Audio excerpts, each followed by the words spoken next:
our September scheduled board meeting. I'd like to start with the Pledge of Allegiance. I pledge allegiance to the flag of the United States of America and to the republic for which it stands, one nation, under God, indivisible, with liberty and justice for all. And now a moment of silence.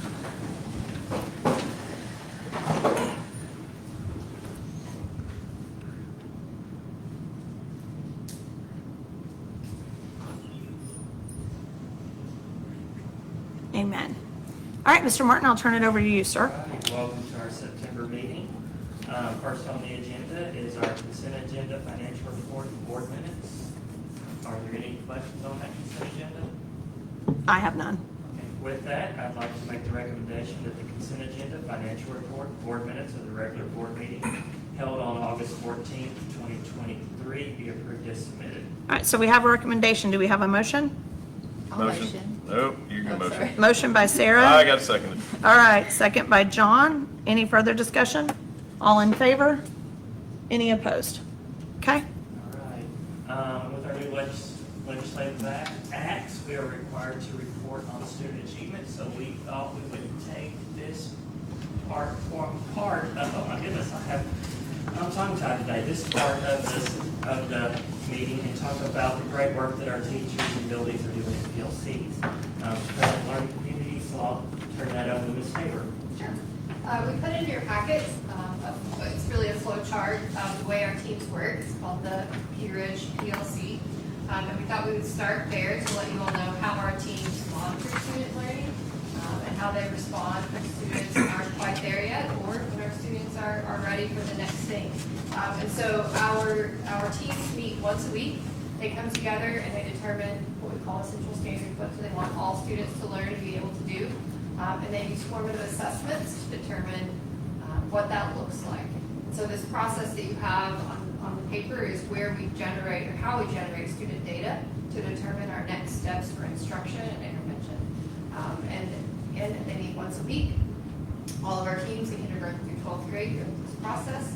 We spent a lot of time in the summer working through professional development on the process with our PLC institutes. And then each of our campuses has a guided coalition, a group of campus leadership made up of teachers, teacher leaders, who come together, they monitor the process within the campus, and they support their teams in making sure that the instruction is focused on student learning and responding. So that's kind of where we want to start. Any questions about that process? What's CFA stand for? Common formative assessment. Thank you. Yes.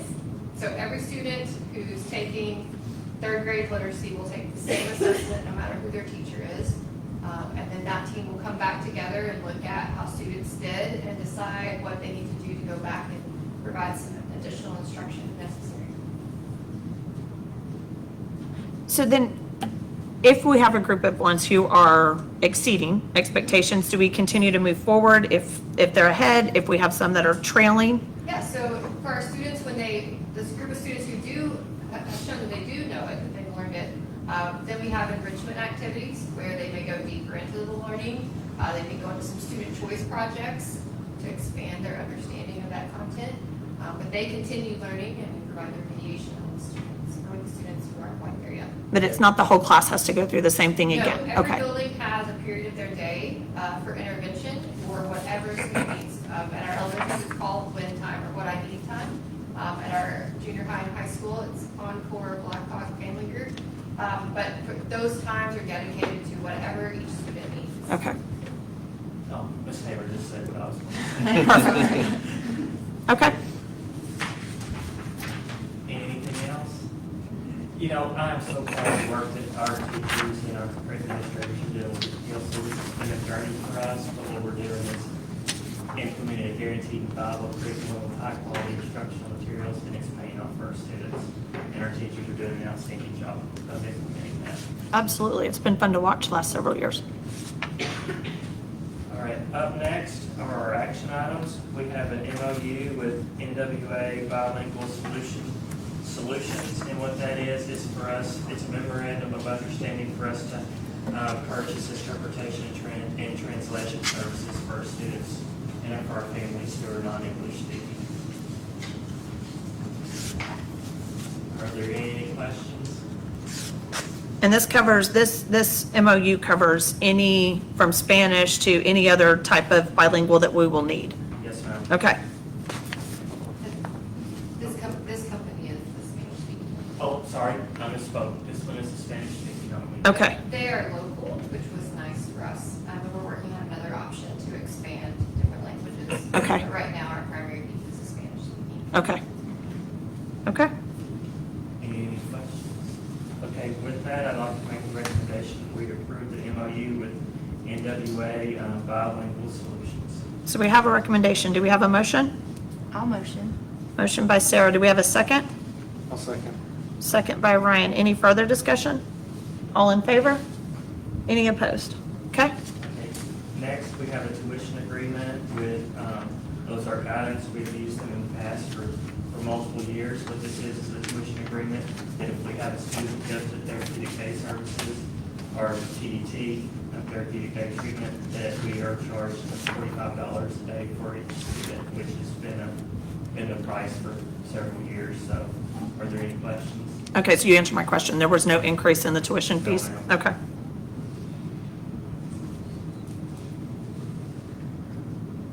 Any further?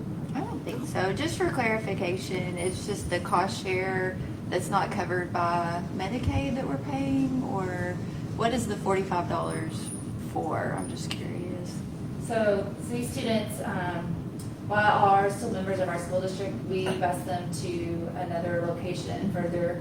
They can get school and therapy. Mhm. So that school district that falls under doesn't get our foundation money. So that's like the fee we pay them.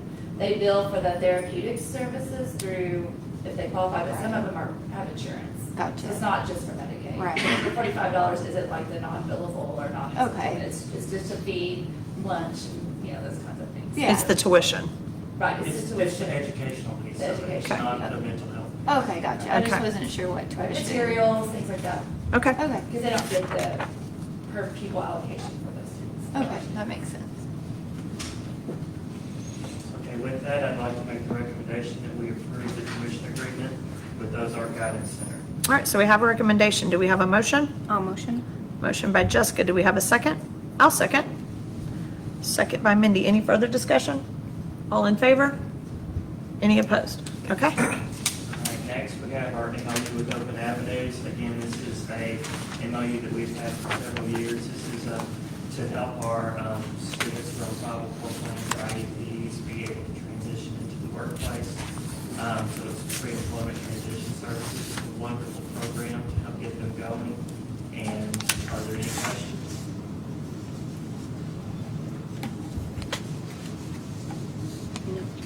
Okay. With that, I'd like to make the recommendation that we approve the MOU with Open Avenues. all right, so we have a recommendation. Do we have a motion? I'll make a motion. A second. Second by Ryan. Any further discussion? And this, on the MOU, it also says Arkansas Rehabilitation Services. So is it for both of them? It's a division of. It's- Thank you. They're all, it's an umbrella, they're umbrella Okay, under. perfect, They're all tied to the Arkansas Department of Workforce. perfect. All right. All in favor? Any opposed? Okay. Next, we have an out-of-state travel request. I know it's not very far away, but it still crosses state lines. I believe second grade is wanting to go to Exeter, Missouri to do the corn maze there. And so every time we cross state lines, we have to get school board approval. And so with that, I'd like to make the recommendation that we approve travel to Exeter, Missouri on October 13th, 2023. All right, so we have a recommendation. Do we have a motion? Motion. Motion by John. Do we have a second? All right, second by Jessica. Any further discussion? All in favor? Next, we have board of board transfers. That's a little different this year with the new legislation that's come out. We have to look at these every month.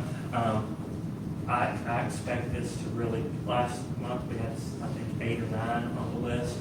This month we have 1. I expect it to stay around that, with school already starting. I think August and December or January are going to be our highest months. So right now we have 1 student wanting to transfer in 5th grade and 1 student transfer out in 7th grade. We have room for For the fifth grader, that's not an issue. In the seventh grader, we're trying to be good neighbors and let people go to where they want to go as much as possible.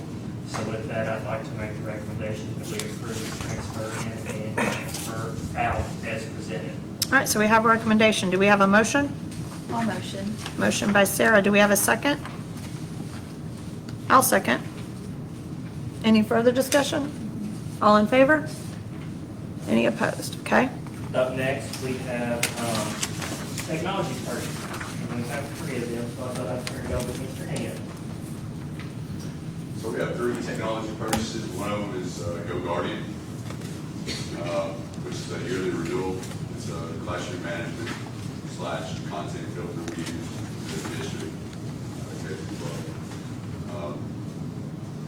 Price would say might have went up a few dollars just for that, might give it that 5% increase that it comes out with every year. That cost was $23,456.36. So that's pretty much the going rate for Go Guardian features that we have. Next item was a Microsoft agreement, which is our licensing for all of our Windows workstations, laptops, servers. It allows us to have all those licenses to be able to install everything we need to install, upkeep, maintain, and update. Price of that $20,000, $20,042.07. That's the going rate for Microsoft. It's our school yet. That's also a yearly renewal. Third item is an upgrade to something that we already have, I believe, purchased in early spring called CrowdStrike. CrowdStrike is a cybersecurity platform that we use in all of our Windows machines. Allows for intrusion detection, endpoint protection. It's a next-gen antivirus. There are particular pieces that we didn't purchase for the vast majority of our Windows stations. They were in spring. We only got the more advanced version for our servers and for our administration. I'd like to purchase for all of our employees to have that same protection. We only have strong and weak, so I'd like to have all of those across all 441 licenses.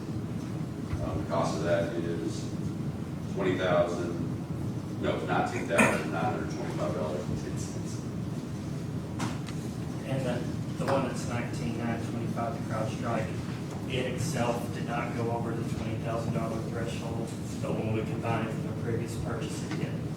And so that's why we're bringing that one to you. So the Go Guardian, does that allow parents the ability to shut things down on kids' computers too, or is this just the teacher and administration stuff? I can answer that. Somebody. It is a function that we can initiate, I believe. Is that correct, Mr. Hand? There is a parent app that would allow them to go in and also set additional content filters while away from school only, so they wouldn't be able to do anything during school hours. But after hours, they can set additional content filters for a time frame where the Chromebook would not allow them to use the internet while home. So if they had a 10 o'clock curfew, Chromebook shuts off at 10 o'clock. They also couldn't go play Yahoo Fantasy Basketball, they can shut off Yahoo. Is that something that's within this purchase, or is that something that we would have to look It is at? something included with the current license structure that we have. Okay. It's not something that's ever been turned on. It's not been turned on. The capabilities there, it's not. Okay. Okay. And that can be done at a individual student's parent's request?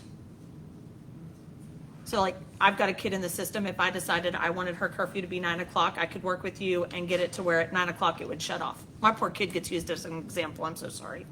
We, I have to double check, but I don't believe we can turn it on for just individuals. Okay. But we may have to turn it on for more than one person. Oh, okay, okay, But then, of course, not everyone has to use it. okay. So I can turn it on, you can utilize it. Well, I'm gonna trust y'all's decision on that. I just didn't know if that was where I could set it, or if it had to be district-wide, or how that worked, so, Sure. just curious. All right, thank you. Any other questions? Okay, with that, I'd like to make a recommendation that we approve the three purchases as presented. All right, so we have a recommendation. Do we have a motion? I'll make the motion. Motion by Ryan. Do we have a second? I'll second. Second by Sarah. Any further discussion? All in favor? Any opposed? Okay. Our next item is related vendor disclosures. And we started this in August, about 10 or 12, and we have another one that has been turned in, so we would like to, that is so that if we potentially want to do business with an employee who owns the company, that they have to make that disclosure. And to potentially do the contract, it's Cody Alexander, I guess he does bounce houses. Yep, and inflatables. And everything like that, so he would like to be on the list for potential consideration. So with that, I'd like to make the recommendation that we approve the vendor list as presented. All right, so we have a recommendation. Do we have a motion? I'll make a motion. Motion by John. Do we have a second? I'll second. Second by Jessica. Any further discussion? All in favor? Any opposed? Okay. Up next is our curriculum instruction piece. Every year we do the federal assurance statement of the Arkansas Department of Education statement of assurances for programs under the Elementary and Secondary Education Act of 1965 as amended by the Student Succeeds Act. And what it's basically is our LEA, us as a school district, when we are requesting district funds covered under the Elementary and Secondary Education Act, if we ensure that we are meeting this criteria so that we are within federal compliance. I mean, that's basically it. So we do this every year. We always make sure that we are in compliance. Are there any questions? Okay. So I'll read this. So you're gonna have to read this. Yeah. I'd like to make the recommendation that we approve the Arkansas Department of Education Statement of Assurances for programs under the Elementary and Secondary Education Act of 1965 as amended by the Every Student Succeeds Act. All right, so we have a recommendation. Do we have a motion? I'll make a motion. Do we have a second? I'll second. Yeah. Second by Jessica. Any further discussion? All in favor? Any opposed? Okay. Our next item is our community service graduation requirement plan. Ms. Tabor is going to talk about this. I'll share this information with you. This was enacted based off of legislation that occurred last spring. So I know that it's been in the news a little bit. I know that Bill has already released their plan. And so it requires board approval. And so, Ms. Tabor, you have the floor. We worked with the junior high and high school campus principals and counselors to come together and look at the requirements under the law.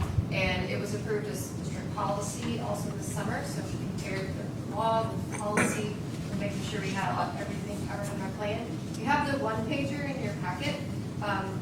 We do want to make sure that all of our parents and everyone in the community understands that this graduation requirement begins with our current ninth graders. So students in grades 10, 11, and 12 are unaffected by this. Their graduation requirements have not changed. But our current ninth graders, the class of 2027, now falls under a different set of graduation requirements. The difference is the 75 hours of community service that is required between grades 9 and 12. And so this is our plan to ensure that all of our students have equitable access to opportunities to earn those 75 hours. We want to make sure that we pace ourselves, and the law stipulates these hours as well for each grade level to make sure that we are on track for a student to be able to earn 75, and we're not waiting until their senior year to get all of those in. So in ninth grade, we'll focus on getting 15 hours and then 20 hours each year after that. If a student moves in and joins the cohort, the graduating class of 2027, they will fall into wherever that grade level is. They will not be required to make up the lost hours. So, for example, if a student joins us in their 11th grade year, they will earn 40 hours instead of 75 for the state graduation requirements, as long as that student's moving from outside of Arkansas. Within Arkansas, we'll work to translate those hours. So all of our community service activities will be provided, that 15 hours will be provided within our district, monitored by district staff.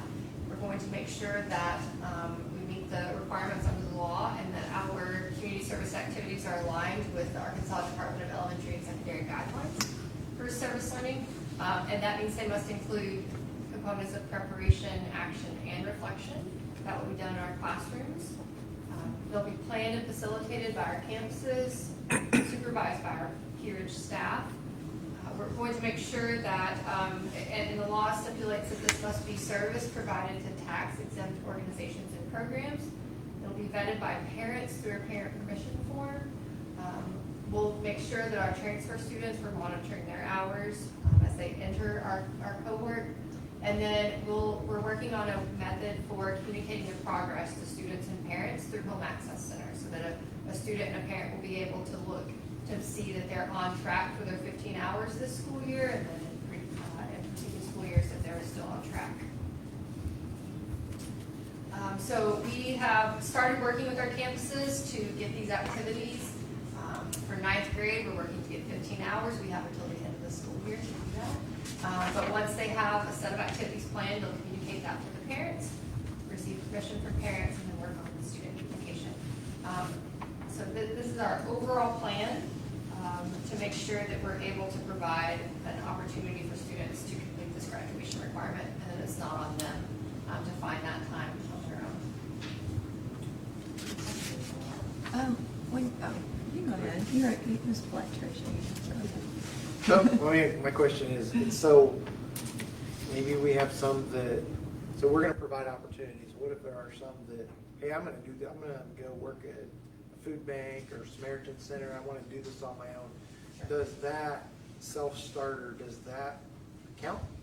So our plan is to provide the 15 hours, but then also log any additional time that a student does. And then once we determine, because we have to make sure that the hours meet the requirements of the law. And so those 15 hours that we provide, we'll make sure that they do.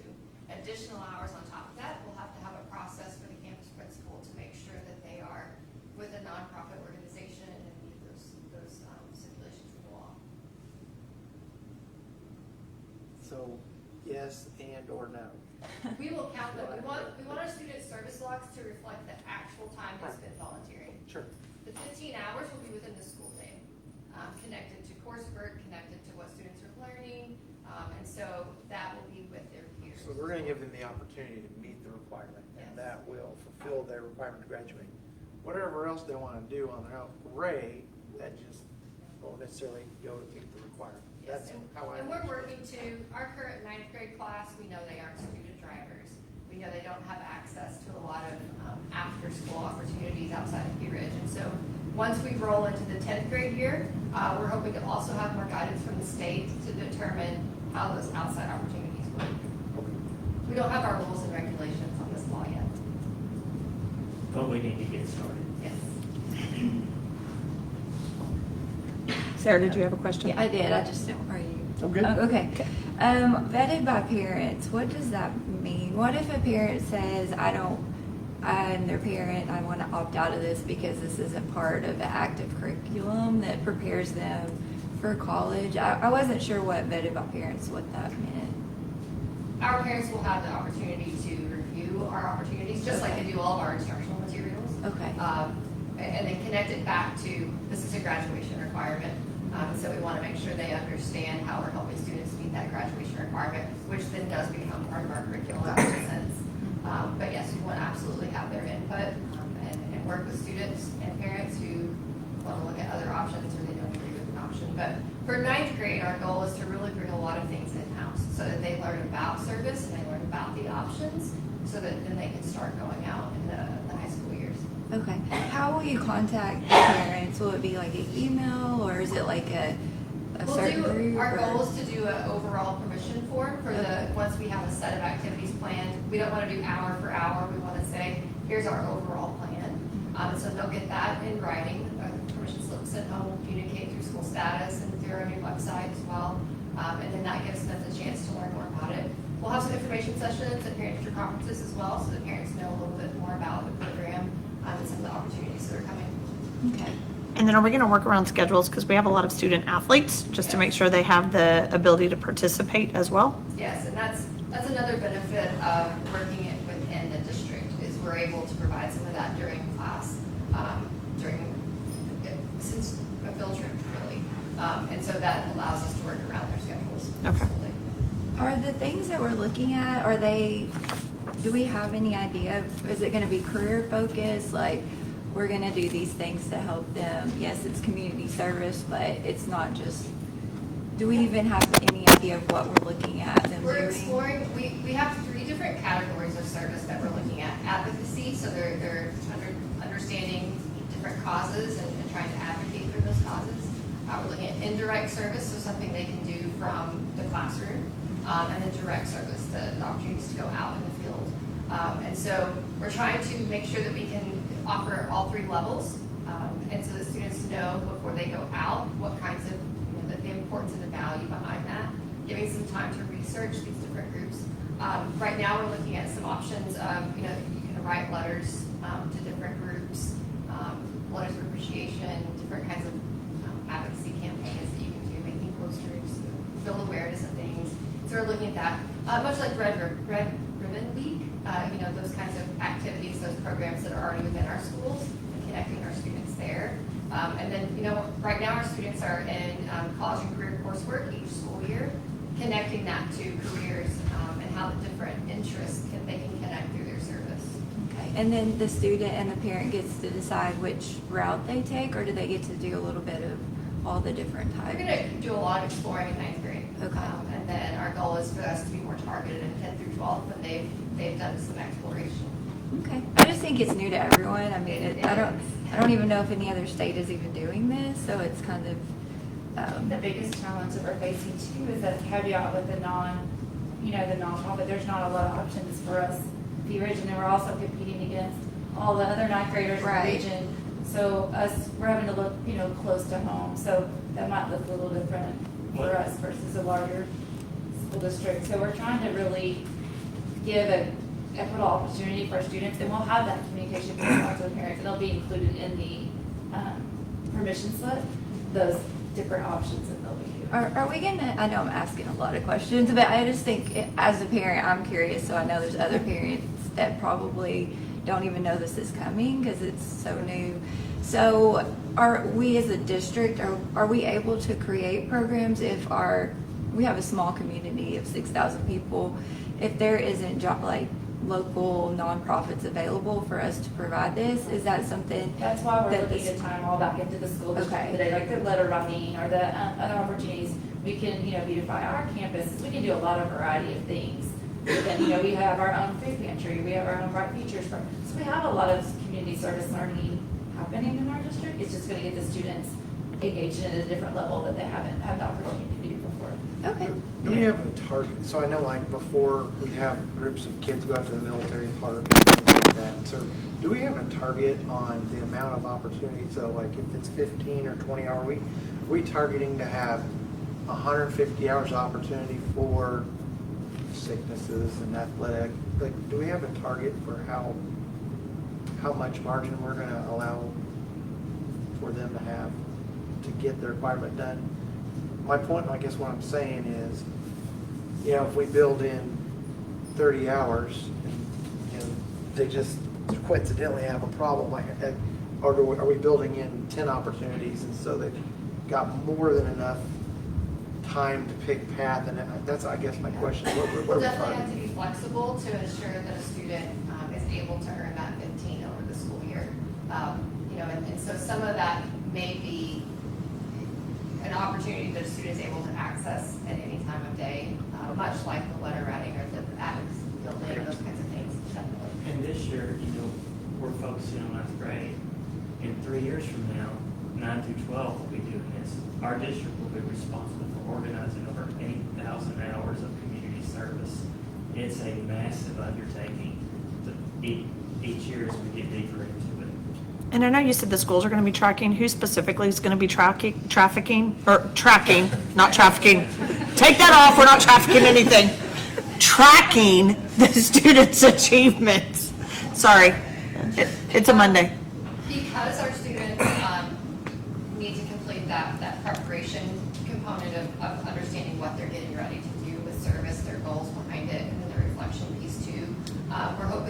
that within our college and career readiness coursework, so that a student each school year, they're in one of those courses, and that team can work together to make sure that transition from 9th to 10th grade is seamless, that data is connected and moved from one building to the next. And the team can also work to kind of vertically align and make sure that we're not over-exhausting the military park or over-exhausting City Hall. That, whatever we do in 9th grade, we build on that in 10th, but we don't replace it. And so we're hoping to work with that team. Our college and career readiness counselor, we just met this morning to go over some options. So we're still in the initial phases of planning as well. And then as a parent, am I going to have access to see just to stay on top of where my student is? Yes, and so that's another benefit of placing it within one course each year, is that we're able to use Home Access Center essentially through a teacher's grade book, communicating hours. You can make an assignment unweighted, it doesn't count at all for a grade, but it will communicate a complete, non-complete, or a number of hours. And then is this going to be like the same type of communication if my student hasn't turned in work, or we're getting close to the end of the year and she might have only had 10 hours? Are we going to get notification and say, hey, we still have 5 hours we have to do? Yes, that will definitely have to be something that we're making sure we keep up. Just like a student passing a course is, is a student on track to graduate with community service requirements. So we're going to add this as a course in Hack? Right now, we have a course code with the state that's called community service. We can use that. If you have a course assigned to a student, it's the technical side of things. If you have a course assigned to a student in their schedule, it must have a teacher of record, which means we have to have a staff member assigned to it. Because we're going to use that course number on transcripts, but we'll use our courses that our students are already enrolled in. So how would I log into Hack and check my student's progress? So our plan is for that right now, 9th grade college and career readiness, you would log in, look at your student's grade book, and there would be an assignment that said Called community service? Okay, perfect. And a number. Okay. That would help you see what number. Awesome. Okay. That's our current plan. And that will all be communicated in parent-teacher conferences is our goal. Okay. So that grade parents will have all that information. We'll have sessions at that time. We'll have majors to go home, record it. All the things will be out there. So there's plenty of opportunity if you can't attend conferences to get the bulletin. Perfect. Okay. I think we're asking a lot of questions, right? Because it's new, because a lot of us are parents. But I want to go back to what Keith said. Like over 8,000 hours of community service. In 4 I years. have no doubt we'll get better at this and we'll dot the I's and T's and figure it out. But that's a huge opportunity. I mean, I know it seems like we're creating work, but that's massive. And so, I mean, we can look at this as a requirement, a burden, but man, The impact if you have. The influence and the that's what- impact, that should absolutely. be our takeaway. Oh, I know absolutely. sometimes as a parent, I might not necessarily think that, but that's pretty amazing. And I don't know how many people in this room have had kids graduate and apply for scholarships, but you have to have community service on the scholarship applications too for some of them. So just FYI. And one of the best things you can do as a member of society Is give back. help. Absolutely.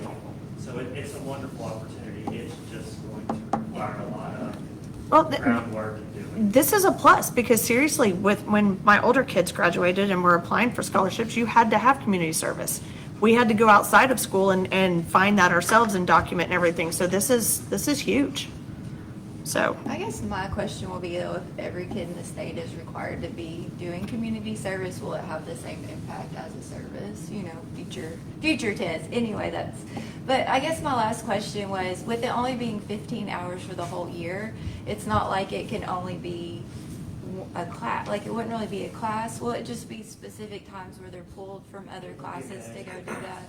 Is that what you're saying? Do college and career readiness. Okay, so that'll just be like a field trip day where they go or kind of. They are on site. Each a student takes a college and career focused class every year, and so it will be embedded in that. So we'll be able to get the hours through that class, 15, 9th grade, 20, 10, 11, and 12 each. Okay, yeah, I was just curious because it's not like a weekly thing; it's over a whole year.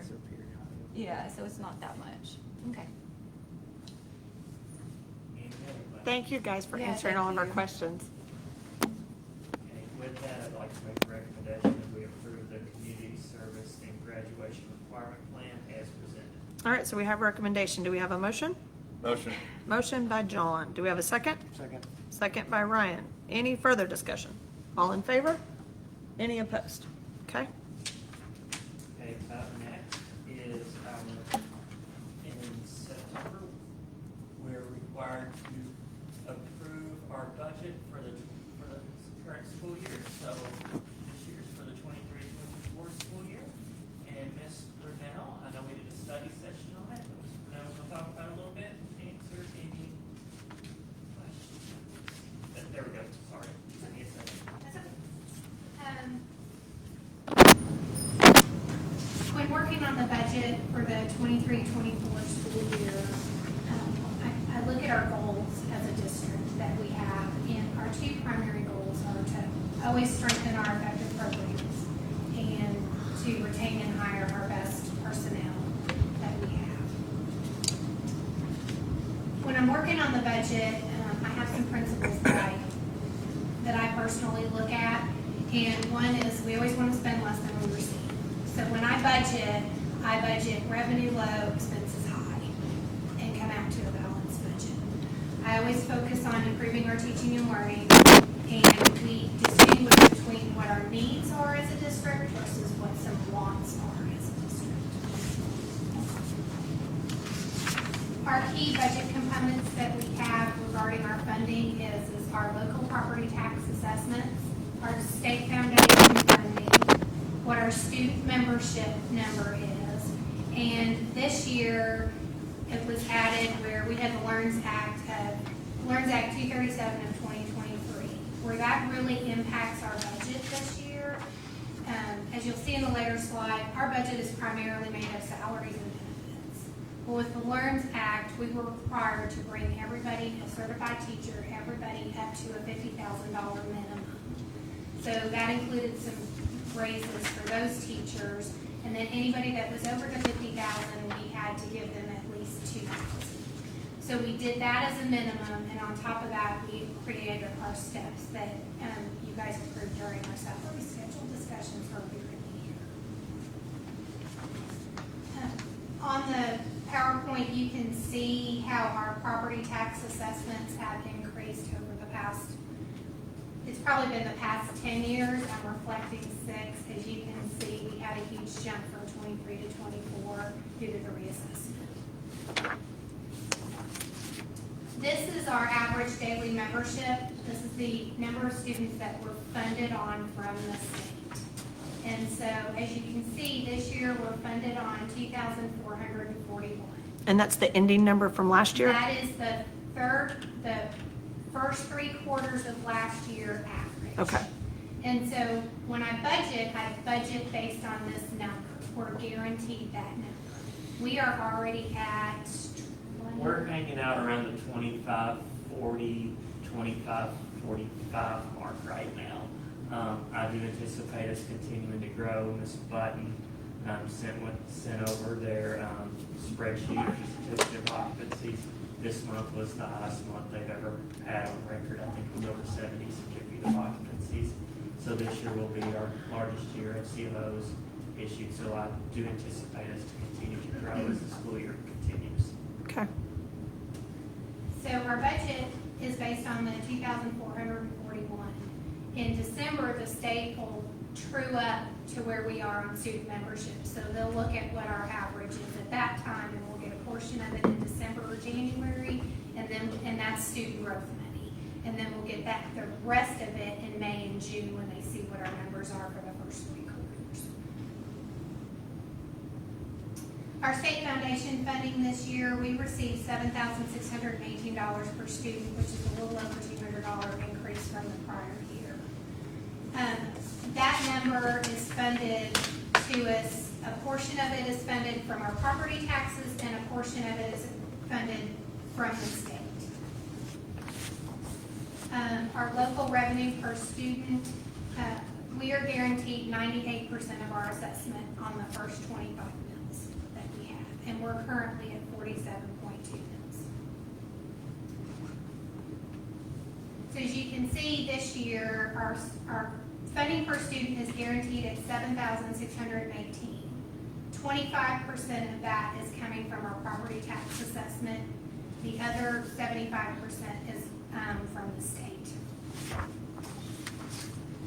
This is the historical, how we've been funded in the past. As you can see, our percentage between local and state on our first pupil funding is pretty much, it ranges between the 23 to 25% and the 75%. Our operating funds, my projections are based on our revenue, our growth funds, which I generally don't budget our growth funds. One of the reasons why I don't budget our growth funds, even though we're at 2,500, it's not a guaranteed dollar amount until I see it in January and May.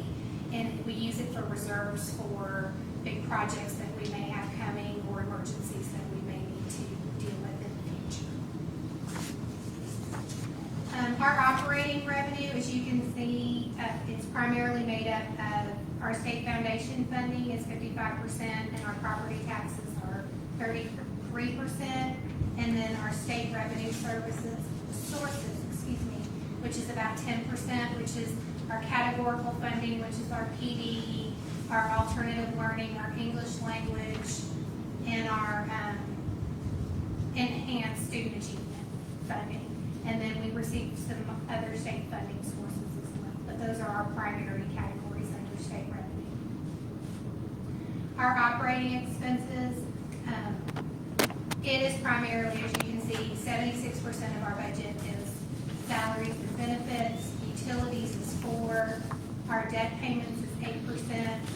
That only leaves 12% of our revenues that we can budget for supplies and other things that is needed in the district. Okay, in your packet, I should have a copy of your budget. I segregated our budget between our 4 main categories: operating, our building fund, our federal fund, and our child nutrition fund, just to make it simple. As you can see in our operating and debt service budget, last year we spent about $24 million. This year I'm budgeting about $25 million. In that other state funding category, you can see a pretty big jump. Included in that is the $700,000 that we're receiving from the state to pay for those increases in salaries from the Learns Act. On the expenditures, I'm budgeting about $19 million in salaries and benefits. Again, the increase is primarily due to the Learns Act, and then we did add additional FTEs this past year just because of our student numbers growing. We were needing more staffing. The other big categories that I've increased were our security. As you can remember, we went from 3 SROs to 5 SROs. And our insurance, our property and vehicle insurance, unfortunately went up from about $185,000 to $400,000, and that is statewide.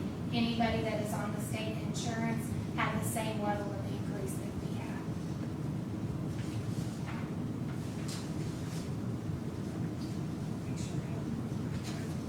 have. Our next budget that I am reviewing is our building fund budget. This is where we do all our building projects.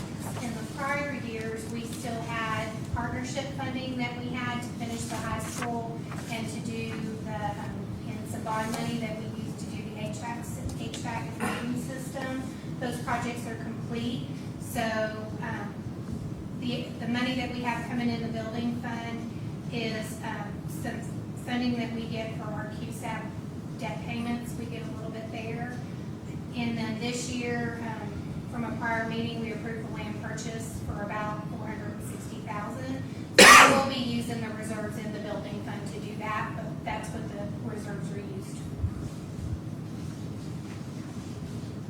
for. Our federal funding, as you can see, we've budgeted a little less in our federal funds this year. As you recall, the past 2 to 3 years, we've been getting some ESSER COVID money. And so this is the last year, and we'll have a little bit left in the 24-25 year, not much. But this is our last year of using those funds. And so that's why that dollar amount decreased. We did get slight decreases in our title funding this year, and that is across the board. And that's based on our free and reduced members as well. As you can see, primarily we're using, most of our federal funds we're using for curriculum materials. We we do pay for some salaries out of our federal funding, but we try not to concentrate our federal funding on salaries and benefits, because with federal funds, you're not guaranteed those funds every year. Those are, it could be a fluid number, and it could be a fluid number during the year as well, based on our numbers as well. And so we have a handful of people coded to that. As you can see from actual to our budget, there was a decrease. Last year, we were able to do a bonus with part of our ESSER money, so that was why there was a significant dollar increase. And our last fund is our child nutrition fund. This comes from our free and reduced reimbursements that we have, and then our private pay dollar amounts for students to eat in the cafeteria. I've kept it approximately the same as in the prior year. This one's kind of hard to budget, just because you just don't know when the kids are going to eat in the cafeterias, so we try and keep it consistent with the prior year. And there's really no significant increases. There are some additional food costs. Food prices, of course, have gone up, just like everywhere else for us. Activity accounts, we don't budget activity accounts. Those are not a budgeted item. Those are student groups, student-led groups, and athletics. Those are based on their fundraising efforts and athletic aids. And so what they raise is what they can spend, and that can be different every year. So that is not budgeted. Are there any questions? Okay, with that, I'd like to make the recommendation that we approve the budget for the 23-24 school year as presented. All right, so we have a recommendation. Do we have a motion? All motion? Motion by Jessica. Do we have a second? Second. Second by John. Any further discussion? All in favor? Any opposed? Okay. Thank you, Ms. Britton. Up next, we have personnel.